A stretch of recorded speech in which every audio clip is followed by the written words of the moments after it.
Hello everybody, in today's video we will talk about possibility how we can control Cubase using Impuls. So it is Novation Impuls. Let us start. I have template for Cubase and I have template inside of Novation Impuls. And let us see which kind of functions I can control. I chose to control functions that I really need if I'm working on project. That will help me to work much faster and achieve better result faster. So first, button number 1, I can go and choose track. With button number 1, I can choose track. When I choose track, then after that I can solo the track, I can mute that track, I can engage recording on that track. If I engage recording, you can hear instrument, and next button I can call channel setting, so I can see my inputs, outputs, and then I can call my virtual instrument with next button. Just a moment. Now virtual instrument, button number 7. As you can see, I can hide it. I can see my virtual instrument. I can choose any track and see and call a virtual instrument if I have virtual instrument on that track. And then next button is section down with mixer inside of Cubase project window. And then next button number 9, I can call my mixing console. That's it with those buttons. Now I have sliders for mixing. There works together with pages. Now I'll explain you why I need pages and how I can control all those channels. Actually, I need pages because I have more than 8 channels. I have just 8 sliders. I have slider number 9, but I'm not using slider number 9. I'm using it for something else. I am using these 8 sliders to control 8 channels. So in my project I have 8 MIDI channels. I like to use MIDI channels, especially if I'm working with Keton SD90 arranger keyboard. Then I have all rhythm section, and I have one solo instrument that I can use if I'm making new song and if I'm putting some new ideas and if I'm using SD90 styles. So 8 MIDI channels. So I will go down. After those MIDI channels, I have virtual instruments, 8 virtual instruments. That is my starting point. I want to use them.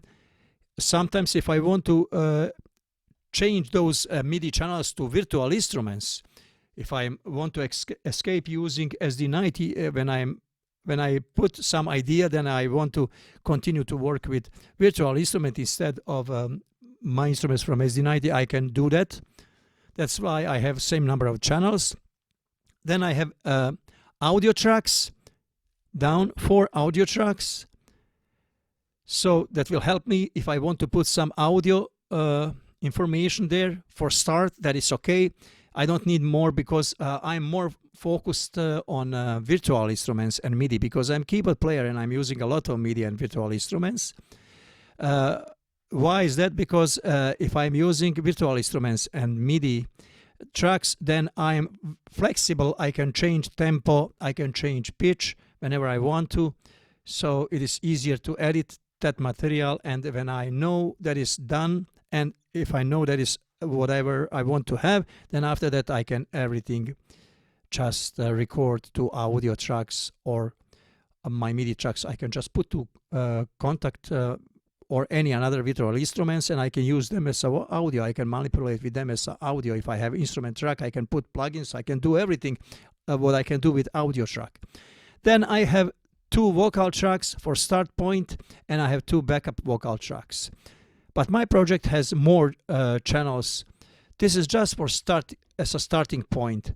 If I want to add more channels, I have those channels here. They are hidden, and I have them here. If I go to visibility, you can see I have more channels. Actually, I have 16 MIDI channels, 16 virtual instruments, I have 16 audio channels, and I have 16 vocal channels, so that is 64 channels that I can use. But in the beginning I don't need so much, so I'm using in the beginning around 32 or 24 channels. In this case I have, I think so, 24. So 8 and 8, 16, and I have 8, so 24 channels. That is starting point when I am making music. Now let me explain you something else. If I go to virtual instrument, for example, let me engage, that is that piano. Let me call that piano. Now that piano, if you call virtual instruments, then I have here 8 quick control control sliders, potentiometers, actually potentiometers. So what I can control with them, I can control virtual instrument. Look at that. Any virtual instrument on any track, when you open it, you can control that instrument with quick control buttons. As you can see, I can control with quick control buttons. And now I will close that virtual instrument and I will go to the channel with button number 9. I will call console mixer, and then if I on that channel, if I open any plugin, doesn't matter, is that equalizer or any other plugin, now with those quick control buttons I can control that equalizer or that plugin. As you can see, I can control here frequency, then amount of frequency, take it away, add frequency. I can control lower frequencies, add lower frequency, or I can control plugin output. So with those quick control buttons you can control virtual instruments or you can control plugins. Any plugin, any virtual instrument. You don't need to do any kind of special setup. Just pull out that virtual instrument or plugin and then just control it with those buttons. Now let me put this here. Now transport. With transport I can go forward, stop, backward, stop, play, stop, cycle activation, stop. I can go back on the beginning of the song, on the end of the song. Let us go on the beginning. So I have engaged with number 5. So here I have engaged a recording and I can press recording and now stop. I did recording. Let me stop here and then go to the beginning, then play. Okay, if I like that recording I can keep it. If I don't like that recording I can just press here to undo that.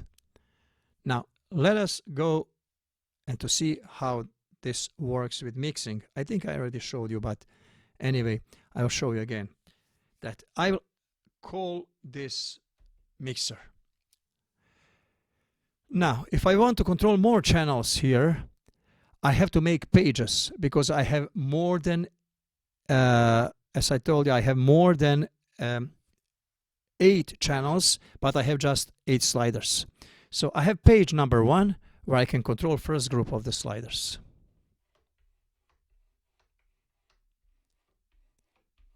Now I have page number 2, I'm controlling next group of the sliders. And those potentiometers, they are amazing. They work better than on SL series of the Novation. And actually, I never found any controller keyboard that has so nice potentiometers and sliders like this one. It is the best feeling. And they work very smooth. Very smoothly. Look at that. And I'm moving that easily, and it works very, very smoothly without any problem. Excellent. I'm so satisfied. It works better than on SLMK series. So only they are not motorized. Now if I go to next page, then I can control my audio tracks, 4 audio tracks. I can control vocal tracks, backup vocal tracks. So mixing, functionality, quick controls, some additional controls, and a transport control. So those are functions that I can use if I want to control Cubase.